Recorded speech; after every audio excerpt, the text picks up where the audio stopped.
존경하는 우원식 국회의장님과 선배 동료 의원 여러분, 법제사법위원회 남양주병 김용민 의원입니다. 우리 위원회에서 제안하는 법률안에 대하여 간략히 보고드리겠습니다. 공소청법 대안은 박은정, 김용민, 이용우 의원이 각각 대표 발의한 4건의 법률안과 정부가 제출한 1건의 법률안 및 박은정 의원 외 3인의 소개로 접수된 1건의 입법청원을 통합 조정한 것입니다. 존경하는 국민 여러분, 오늘 검찰청이 폐지됩니다. 지난 78년간 단 한 번도 제대로 국민을 위해 빛난 적 없던 검찰, 오욕의 역사로만 기록된 부패 검찰, 정치 검찰을 오늘 폐지합니다. 검찰은 집중된 권한을 함부로 남용해 부패했고 권력의 신여를 자처해 왔습니다. 급기야 힘을 키워 막강한 정치 세력이 되었고 마침내 내란 세력의 든든한 뒷배 역할을 하며 국민을 배신했습니다. 이 검찰을 이제는 역사의 뒤안길로 보내겠습니다. 그리고 인권을 옹호하고 억울한 국민을 보호하는 공소청을 국민에게 돌려드리겠습니다. 사람 사는 세상을 만들겠습니다. 사람이 억울한 일을 당하면 국가가 공정하게 해결해 줄 것이라는 믿음이 있는 그런 세상을 만들겠습니다. 더 나아가 무자비한 국가 권력에 의해 억울한 일을 당하지 않는 세상을 만들겠습니다.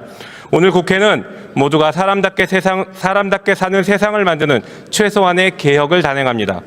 검찰개혁, 사법개혁은 주권자의 일관되고 준엄한 명령과 이를 수용한 이재명 대통령의 결단이 있었기에 가능했습니다. 내란을 극복하고 탄생한 국민주권 정부의 시대적 과제를 우리 국민주권 국회도 충실하게 수행해야 합니다. 검찰은 수사권과 기소권을 독점한 채 무소불위의 칼날을 차별적으로 휘둘러 왔습니다. 국민의 인권을 보호하기 위해 위임받은 권한으로 집요하고 잔인하게 인간의 존엄성을 짓밟아 왔습니다. 지난 20년간 검찰 수사 도중 스스로 생을 마감한 이들이 무려 163명에 달합니다. 이뿐만이 아닙니다. 서울시 공무원 간첩 조작 사건, 김학의 성접대 사건, 쿠팡 퇴직금 미지급 사건, 형제복지원 사건, 순천 청산가리 막걸리 사건, 강기훈 유서대필 조작 사건 등에서 보듯 검찰은 봐주기 수사, 강압과 회유 압박을 통한 조작 수사 및 기소로 일반 국민의 삶을 송두리째 무너뜨렸습니다. 한편 정치 검찰은 단 하나의 사건만으로도 국가의 운명을 바꿀 수 있었습니다. 검찰은 대장동 사건, 쌍방울 사건을 조작 수사하여 당시 제1야당 대표이자 유력한 대선 후보를 없애려 시도했습니다. 만약 그들이 성공했다면 지금의 국민주권 정부는 탄생하지 못했을 것이고 우리는 코스피 6천 시대는커녕 혼란과 탄압만 가득한 세상, 내란범들과 검찰이 지배하는 독재국가에서 고통받고 있었을 것입니다. 이렇듯 검찰은 단 한 사건만으로도 우리 국민들의 삶에 엄청난 피해를 끼칠 수 있는 권한을 남용해 왔습니다. 지난 12.3 내란의 밤, 영화의 추위 속 아스팔트 위에서 응원봉을 들며 민주주의와 검찰 정권에 맞선 빛의 혁명 시민의 위대한 저항 덕분에 우리는 내란을 극복하고 지금 이 자리에서 검찰개혁의 과업을 달성할 수 있게 되었습니다. 검찰이 바로 서야 나라가 바로 선다 라고 말씀하신 김대중 대통령으로부터 시작된 검찰개혁은 노무현 대통령과 민주당이 이어받아온 민주진영의 오랜 수건이었습니다. 그러나 검찰 정권의 폭주와 12.3 내란의 비극을 거치며 검찰개혁은 내란 종식을 갈망하는 온 국민의 시대적 개혁 과제가 되었습니다. 권력이 집중된 조직은 결국 부패하기 마련입니다. 행정조직은 상호 견제와 협력을 바탕으로 국민의 이익에 부합하는 목적성에 맞게 운영되어야 합니다. 이번 법안 통과를 통해 그 어떤 권력도 국민 위에 군림할 수 없다는 준엄한 헌법 정신을 다시금 증명해낼 것입니다. 국민 여러분, 그리고 존경하는 선배 동료 의원 여러분, 오늘 검찰은 폐지되나 검찰개혁이 끝난 것은 아닙니다. 수사와 기소의 완전한 분리, 견제와 균형의 안정적 작동, 국민의 검사로 거듭날 공소청의 새로운 조직 문화 안착 등을 통해 비로소 완성될 것입니다. 국민의 국민이 명령한 시대적 과제를 완수하기에 끝까지 함께해 주시기 바랍니다. 보다 자세한 내용은 단말기에 회의 자료를 참고해 주시고 아무쪼록 우리 위원회에서 제안하고 심사 보고한 대로 의결해 주시기 바랍니다. 경청해 주셔서 감사합니다. 김용민 의원의 멋진 발언에 이어 박은정 의원의 속 시원한 속사포 발언을 보겠습니다.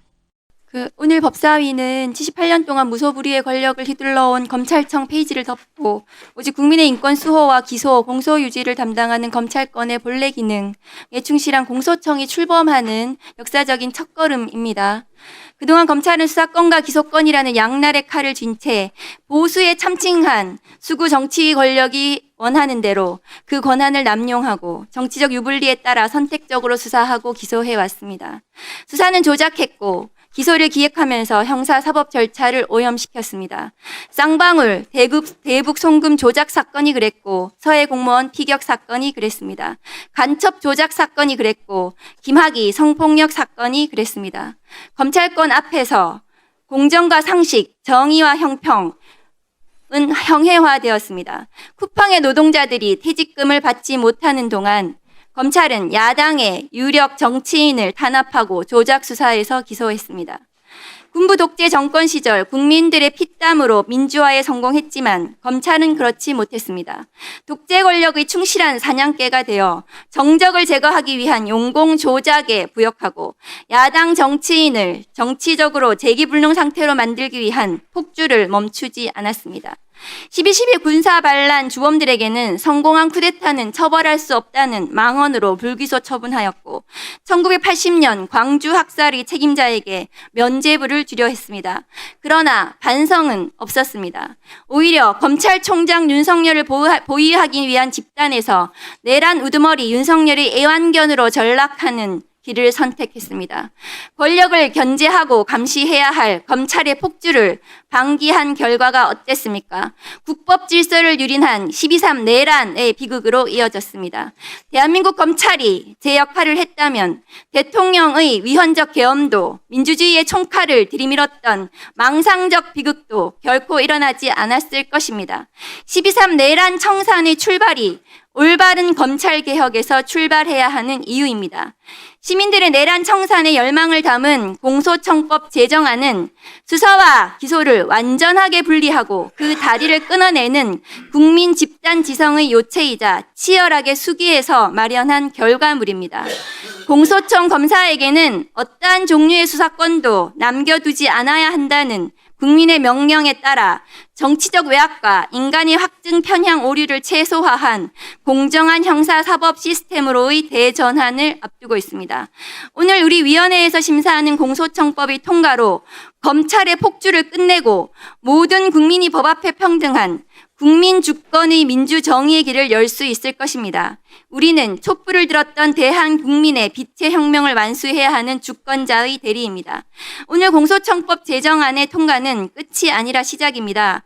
모든 국민과 모든 정치인, 모든 서민과 평범한 가정을 향할 수 있는 어떠한 형태의 수사권 남용도 검사에게 남기지 않는 완전한 수사기소 분리를 해야 합니다.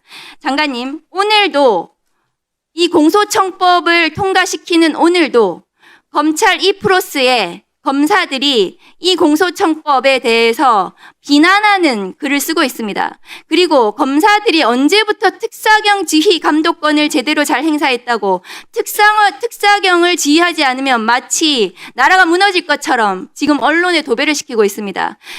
법무부에서 특별사법경찰 에 대한 검사의 지휘를 제대로 하고 있는지 한번 통계 한번 내보십시오. 검경은 협력해서 특사경이 제대로 수사할 수 있도록 충분히 할 수 있습니다. 검사들이 일일이 일상적으로 챙길 수 있는 일들입니다. 그동안 정치 수사에 올인하면서 특사경 수사를 제대로 챙기지 않고 있다가 이제 와서 특사경 지휘감독에 대해서 공소청법에서 이렇게 규정했다고 마치 특사경을 그동안 잘 지휘해왔던 것처럼 특사경 수사를 안 하면 나라가 무너질 것처럼 저런 검사들의 잘못된 저런 행위들을 법무부에서 관리 감독 제대로 된 감독을 해주셔야 한다고 저는 생각합니다. 장관님 어떻게 생각하십니까? 예, 어쨌든 검찰이 제가 장관 취임한 이후에 일관되게 검찰이 과거의 잘못을 갖다가 진정성 있게 반성하고 좀 변화해야 된다는 얘기를 많이 했습니다. 이재명 정부 출범 이후에 일선 검찰에 있어서 좀 변화를 하려는 노력을 많이 하고 있습니다. 다만 어쨌든 이게 입법적으로 정리를 됐기 때문에 저희들도 그 역할을 최선을 다할 것이고요. 특사경 문제 관련해서는 그런 우려는 있는 것 같습니다. 지금 특사경은 뭐 지휘라기보다도 실제로 법률 전문가가 아닌 특별사법경찰관들에 대한 지원 또는 협력의 어떤 형태가 많았던 것 같습니다. 그런 부분에 있어서 아예 근거 규정을 또 아예 없애는 것보다는 그냥 뭐 협조 또는 지원 이런 정도라도 할 수 있는 근거를 남겨두는 게 어떤 게 아닌가 하는 뭐 생각을 저희들이 해보고 있습니다. 다만 국회에서 입법적으로 전혀 그것도 필요 없다고 하면 뭐 저희들은 수긍을 하겠습니다만 실제 현장에 가보면은 특사경이 있는 많은 기관의 그 장들도 검찰에서는 지원이 필요하다. 특히 노동부 같은 경우는 중대재해 같은 경우 수사하는 경우는 잘 아시는 것처럼 처음 중대재해가 관련해서는 대통령께서도 굉장히 관심이 많습니다. 그래서 현장에 가서 검사들이 가갖고 같이 의논을 하고 그럼에도 불구하고 수사기간이 굉장히 깁니다. 그런 것들 그다음에 어쨌든 뭐 공정위의 어쨌든 자본시장 조작 범죄들 그건 뭐 담합 같은 경우는 전속고발권 있지 않습니까? 초기부터 좀 협력하는 관계 이런 틀들은 좀 있을 필요가 있지 않겠나 하는 생각을 하고 있습니다. 그렇게 지금도 협력 관계를 유지해서 제대로 수사할 수 있도록 장관님께서 잘 지휘하시면 됩니다. 네. 이상입니다. 78년 5.6의 역사를 끊어내고 무소불위의 권력을 휘두르며 국민 위에 군림해온 검찰을 마침내 역사의 뒤안길로 보내는 순간이 왔습니다. 수사와 기소를 독점하며 조작과 압박으로 무고한 시민들의 삶을 짓밟고 심지어 내란 세력의 뒷배가 되어 민주주의를 위협했던 정치 검찰의 시대는 이제 끝났음을 알렸습니다. 김용민 의원은 만약 그들의 대선 후보 조작 수사가 성공했더라면 지금의 코스피 6천 시대는커녕 독재의 암흑 속에서 고통받았을 것이라며 이재명 대통령의 결단과 깨어있는 시민들의 힘이 일궈낸 위대한 승리임을 밝혔습니다. 이제 검찰을 대신해 인권을 옹호하고 억울한 국민을 보호하는 공소청이 그 자리를 대신하며 진정한 사법 정의와 사람이 사람답게 사는 세상을 향한 거대한 개혁의 첫발을 내디뎠습니다. 또한 박은정 의원은 수사와 기소라는 양날의 칼을 휘두르며 권력의 사냥개를 자처했던 검찰의 오욕 어린 역사를 고발하며 12.3 내란의 비극 또한 검찰의 방기에서 비롯되었음을 질타했습니다. 특히 조작 수사와 기획 기소로 형사 사법 절차를 오염시켜온 부패 검찰을 역사의 뒤안길로 보내고 모든 국민이 법 앞에 평등한 국민 주권의 민주정의의 길을 열겠다 했습니다.